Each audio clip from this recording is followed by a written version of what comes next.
lalu digabung menjadi umat. Jadi umat itu adalah kompilasi rumah tangga. Inilah yang didefinisikan oleh Muhammad Abdul. Al-ummatu tatakawwanu minal buyut.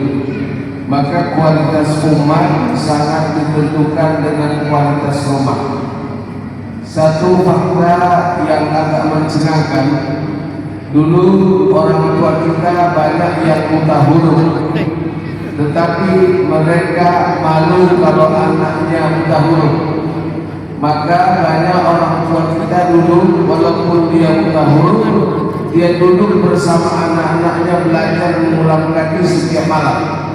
Hari ini rata-rata banyak orang tua yang terpelajar bahkan sarjana, tetapi kita masih menemukan ada anak taman SD, taman SMP yang tidak bisa membaca. Gagal, siap kalah, siap jatuh, tapi tidak ada orang tua yang sanggup melihat kekalahan, kejatuhan dan kegagalan anaknya. Saudara rahmati Allah Subhanahu wa taala, Allah berfirman, "Qu anfusakum wa ahlikum nar." Jagalah diri kamu dan keluarga kamu dari api neraka. Menurut Ali bin Abi Thalib, tafsir ayat ini adalah "Allimuhu wa addibuhu." Ajar dan didiklah anakmu agar dirimu selamat, anakmu selamat dari api neraka. Ajar dan didiklah mereka. Jadilah seperti anak lalang. Lalang kita pijak induknya, dia patah, rebah. Tetapi anaknya apabila kita pijak, dia akan menusuk telapak kaki kita. Maka dapat kita simpulkan bahwa anak lalang lebih melawan daripada ibunya. Anak harus lebih baik daripada ayah dan ibunya.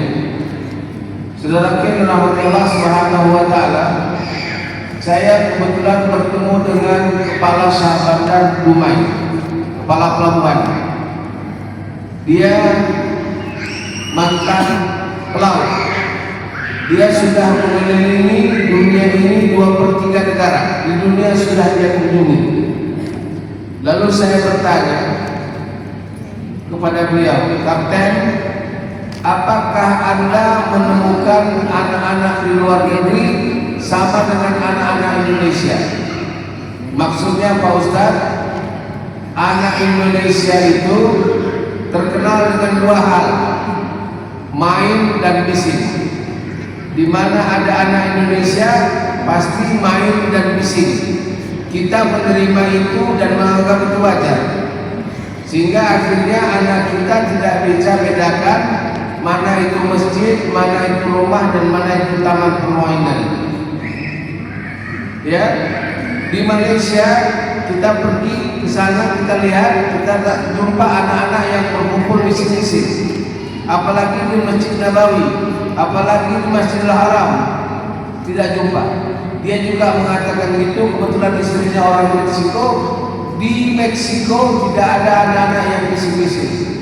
Akhirnya saya sampai kepada kesimpulan, benar kata orang tua kita, tong kosong nyari bunyinya. Jadi anak-anak Indonesia banyak yang otaknya tidak diisi dengan pengetahuan, banyak yang rohnya tidak diisi dengan kepribadian. Akhirnya dia menjadi banyak ngomongnya dan banyak bohongnya. Lihatlah sampai hari ini rata-rata yang mana yang paling bodoh dia paling banyak ngomongnya, dan dia pula yang minta didengarkan. Anak-anak semuanya, kalau kamu pergi ke kaki lima, lihatlah yang paling banyak bicara itu yang paling bodoh. Kenapa? Tong kosong nyari bunyinya. Di Jepang, dari generasi ke generasi mereka mewariskan 4 nilai, baik 100 tahun, 200 tahun yang lalu sampai hari ini masih sama. Ada yang mereka transformasikan nilai. Nilai itu ada 4. Pertama, if it is not yours, don't ever take. Ditanamkan ini. Kalau itu bukan punyamu, jangan ambil. Orang Jepang ditanamkan dari kecil sampai besar, dari dulu sampai sekarang. Kalau bukan milikmu, jangan ambil. Maka ini dapat kita buktikan. Cerita teman saya yang pergi ke Jepang, dia pelaut. Suatu hari dia pergi ke Subway. Subway itu kereta bawah tanah. Lalu dia terjatuh dompetnya. Karena dia sudah sampai di penghujung stasiun, lalu dia ingat, dan dia seorang pelaut, tidak mungkin pulang lagi, dia harus kembali ke kapal. 2 bulan kemudian dia datang lagi ke Subway itu, coba-coba nih, mana tahu ada untung dapat dompetnya. Ternyata ketika dia sampai di situ, mereka tanyakan identitasnya, lalu dikembalikan dompetnya tanpa satu pun hilang. Di Jepang itu mengambil yang bukan haknya malu. Mereka malu mencuri. Teman saya pergi ke Korea. Di Korea dia naik kereta api juga. Ketika dia hendak masuk kereta api, dia lihat ada barang di situ, ada dompet yang tertinggal. Dia pergi pagi, dia pulang sore. Ketika dia sore pulang, dompetnya masih ada, uangnya tidak berkurang. Kenapa? Karena pada masyarakat sana mencuri, mengambil yang bukan hak orang itu bukan haknya, memalukan. Kira-kira kalau di Indonesia, kalau kita tercecer uang 100.000 di jalan sana, besok masih ada lagi enggak? Maka saya bertanya, sebagai orang Indonesia, apa yang kita wariskan pengajaran sehingga kita tahu, setiap orang Indonesia ini pasti tahu. Di Indonesia itu tidak ada. Di Jepang diajarkan itu, setiap yang bukan barang kita jangan ambil. Yang kedua, if it is not right, don't do it. Kalau tidak benar, jangan buat. Kalau tidak benar, jangan buat. Tidak berbuat yang salah itu adalah benar. Ya, tidak berbuat yang salah itu adalah benar. Tapi anak-anak kita tidak diajarkan ini. Kalau salah jangan buat. Kalau salah jangan buat. Akhirnya anak kita suka mencoba-coba, dan ternyata dari satu kesalahan menjadi satu kesalahan lagi. Yang ketiga, di Jepang yang mereka wariskan generasi per generasi, if it is not true, don't say it. Kalau tidak benar jangan diomongkan, jangan bohong, jangan bicara yang tidak benar. Kenapa? Karena bohong itu induk daripada segala dosa. Sekali anak berbohong, dia akan berkali-kali berbohong untuk membenarkan kebohongan yang pertama. Ya, there is no single bluff. Tidak ada kebohongan yang bersifat tunggal. Sekali orang berbohong, dia akan terus berbohong. Dan di Indonesia ini sangat subur dengan kebohongan. Bahkan kadang-kadang orang lebih percaya kita bohong daripada kita jujur. Kenapa? Karena kita sudah bertoleransi dengan kebohongan. Yang terakhir, yang diwariskan kepada anak-anak generasi demi generasi adalah, if you don't know, just be quiet. Kalau kamu tidak tahu, diam. Kalau kamu tidak tahu, diam. Di Indonesia makin tidak tahu makin banyak ngomongnya. Makin tidak tahu makin banyak ngomongnya. Seharusnya kalau tidak tahu, diam. Nah, di bulan Ramadan ini kita jadikan rumah kita sebagai madrasah. Minimal nilai yang 4 ini kita turunkan kepada anak kita.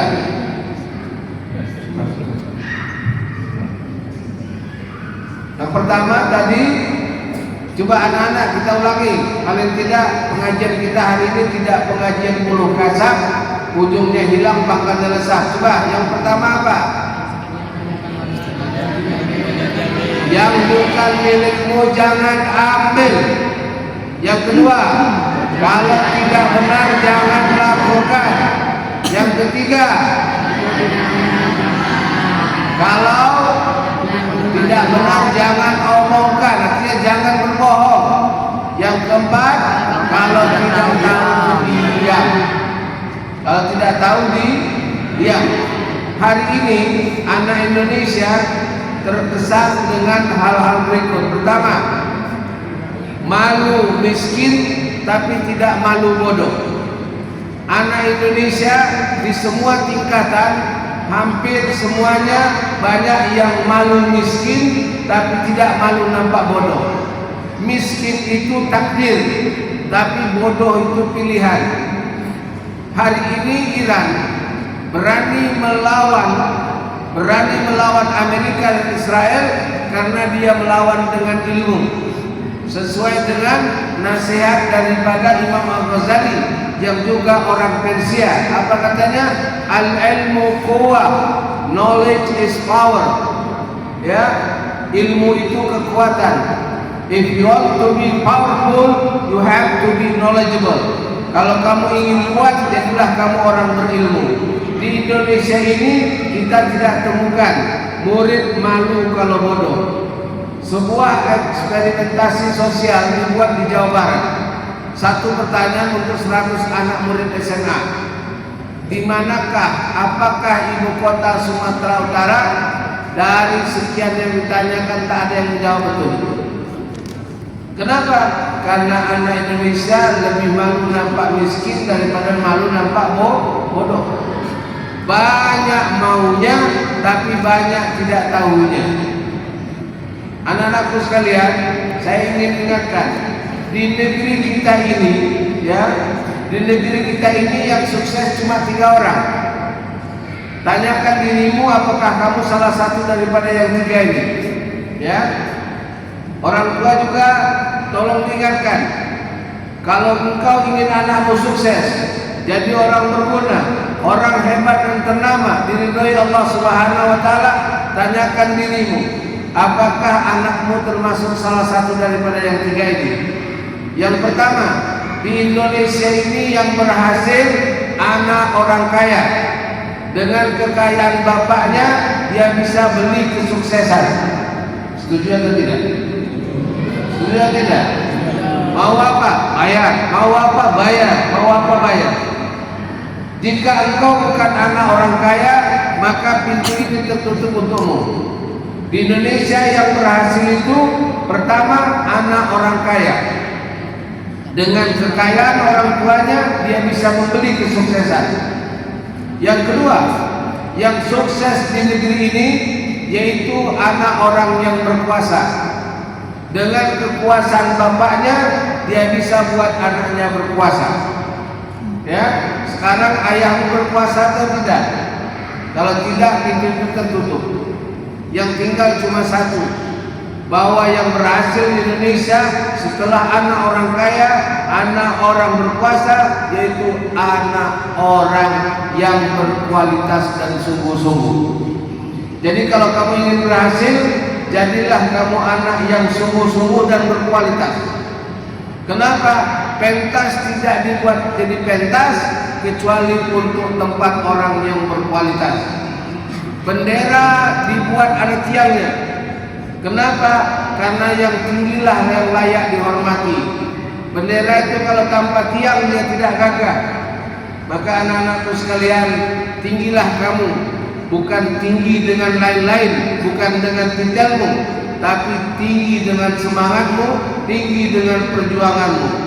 Saya ingin ingatkan, di bulan Ramadan ini jadikan rumah kita yang melahirkan anak-anak yang berjiwa besar, bercita-cita besar, melakukan pengorbanan besar untuk sebuah mimpi yang besar, dan sanggup melakukan usaha yang besar dengan pengorbanan yang besar. Insya Allah mereka akan jadi orang besar.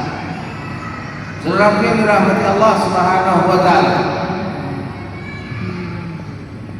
Singapura itu hanya satu titik di peta, ya.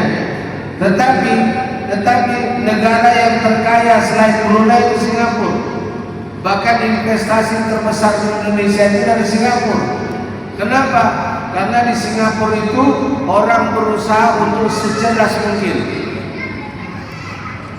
Anak-anakku sekalian, saya ingin ingatkan kepada kamu bahwa sekarang kita berhadapan dengan ancaman AI, kecerdasan artificial intelligence, az-zaka as-sinai, kecerdasan buatan. Jika kamu hanya menjadi orang yang biasa-biasa, nanti semua yang biasa kamu lakukan sudah bisa dikerjakan oleh AI dan lebih bagus dan lebih baik. Maka jika kamu hanya punya kemampuan biasa-biasa, kamu akan menjadi orang yang bukan luar biasa, tetapi menjadi orang yang biasa di luar. Anak-anakku sekalian, ingatlah bahwa hidup ini hanya 3 hari. Yesterday become history. Hari kemarin menjadi sejarah. Hari ini menjadi realitas. Dan besok menjadi sesuatu yang kabur dan belum ditentukan, menjadi sebuah pertanyaan. Bagaimana kamu dengan siapa kamu? Percayalah anak-anakku sekalian, hidup ini kejam. Hidup ini kejam. Jangan pernah kamu berpikir orang akan mengembangkan karpet merah untuk kamu bisa berjalan melenggang di atasnya menuju kesuksesan. Tidak, yang berjalan di sana adalah orang-orang yang 3 tadi. Maka kalau kamu tidak termasuk kelompok yang kedua, jadilah orang-orang yang berkualitas dengan usaha yang luar biasa. Saudara-saudari dirahmati Allah Subhanahu wa taala, Hamka mengingatkan, apa katanya? Tidak ada gunanya otak yang cerdas pada tubuh yang malas. Orang Indonesia itu bukan bodoh, tapi kebanyakannya kurang rajin. Orang Indonesia itu kebanyakan kurang rajin. Jadi begini, di Cina setiap anak SMA itu wajib berasrama, dan mereka tidurnya itu setelah jam 12. Yang tidur sebelum jam 12 itu kena hukum. Di Cina, ketika kamu tidak mendapat nilai yang bagus dan bisa masuk universitas ternama, masa depanmu habis. Di Cina itu orang bodoh dianggap sebagai sampah. Maka sebagai keluarga, tanamkan kepada anak kita, kalau kamu tidak pintar, kamu tidak baik, kamu tidak terdepan hari ini, maka kamu bukan siapa-siapa hari besok. Maka berusaha dengan sini-sini, berusaha dengan sungguh-sungguh. Jangan lihat jauhnya perjalanan, karena setiap perjalanan dimulai dengan langkah yang pertama. Jangan lihat kamu akan jadi apa hari esok, tapi lihatlah apa yang kamu lakukan hari ini untuk menentukan hari esokmu. Anak-anakku sekalian, di bulan Ramadan ini kita melakukan ini berapa menit lagi? Masih boleh 5 menit lagi. Ya. Di bulan puasa ini kita harus melakukan 4 proses olah. Pertama namanya olahraga. Raga kita ini di luar puasa terlalu bergantung kepada makanan dan minuman. Maka selama puasa, olahragamu untuk bergantung kepada Allah Subhanahu wa taala, tidak bergantung kepada makanan dan minuman. Yang kedua, dalam puasa ini di rumah tangga kita di mana-mana kita lakukan yang kedua namanya olah rasa. Kebanyakan hidup kita ini sia-sia karena kita sangat peduli dengan apa yang kita rasakan, akhirnya kita abai dengan apa yang orang rasakan. Akhirnya di Indonesia ini banyak orang yang merasa pandai tapi tidak pandai merasa. Banyak orang yang merasa pintar tapi tidak pintar merasa. Ya, dalam bahasa Jawanya ini rumongso iso naik raiso rumongso. Merasa bisa tapi tidak bisa merasa. Ada satu kata hikmah yang diajarkan oleh ahli sufi. Kalau engkau merasa engkau lapar, merasa engkau sedih, merasa beratnya beban, merasa gembira, itu artinya kamu masih hidup. Karena orang mati tidak pernah sedih dan tidak pernah gembira dan tidak pernah bahagia. Yang kedua, ketika kamu bisa merasakan kesedihan orang, penderitaan orang, beban orang, itu artinya kamu masih manusia. Zaman sekarang banyak manusia yang hilang kemanusiaannya. Dia tidak jadi manusia tanpa kemanusiaan. We are no more human without humanity. Kita tidak lagi manusia tanpa kemanusiaan. Yang ketiga, olah pikir. Satu-satunya kitab yang perintah pertamanya suruh membaca. Membaca adalah jalan berpikir. Orang yang membaca akan berpikir. Orang yang berpikir banyak membaca. Orang yang banyak-banyak berpikir. Jadi orang yang tidak membaca, dia tidak akan berpikir.